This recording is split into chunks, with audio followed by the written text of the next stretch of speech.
Salut Robert. Salut, ça va? Tu lui as vraiment donné vie.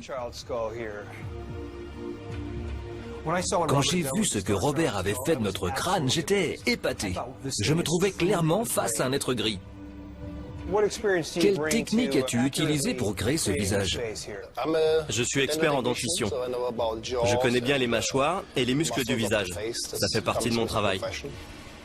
Cela explique pourquoi il lui a donné cette expression. Bien sûr, il y a une interprétation artistique. Il aurait pu prendre une autre direction, mais son savoir-faire lui a permis de reconstituer la bouche, le menton et la mâchoire tels qu'ils étaient. Il manquait la mâchoire inférieure et toute la partie antérieure. Alors j'ai dû tout reconstruire. J'ai essayé d'être le plus précis possible anatomiquement parlant. J'ai ajouté les muscles en fonction de ça. Mais je ne pensais pas particulièrement à un extraterrestre. Voilà plus ou moins à quoi il devait ressembler. Quand j'ai vu ce visage, j'ai tout de suite pensé à un extraterrestre. Puis, en regardant bien, j'ai vu un visage humain. Vous ajoutez des cheveux, vous changez la couleur de peau, vous mettez des yeux normaux, et vous obtenez un humain avec un crâne un peu difforme. C'est magnifique, mais c'est ton interprétation artistique. Bien sûr, ce n'est pas forcément exact, car plusieurs variations sont possibles. Que pensez-vous du crâne que vous avez entre les mains? Il est étrange. C'est le moins qu'on puisse dire.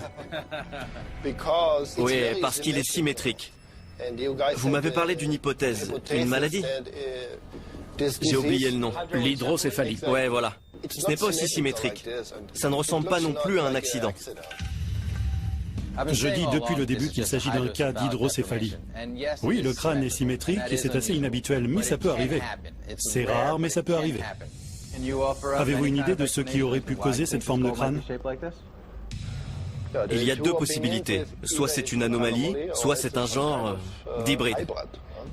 Vous avez dit hybride? Oui. Lorsque Lloyd Pye nous a parlé de sa théorie sur le Starshine Skull, on pouvait penser qu'il s'agissait d'un croisement entre un extraterrestre et un être humain.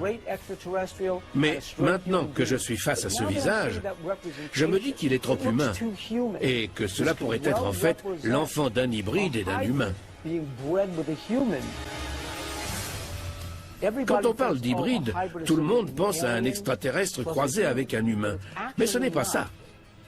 Dans de nombreux récits que nous avons recueillis, il est question de croisement entre humains et hybrides sur plusieurs générations.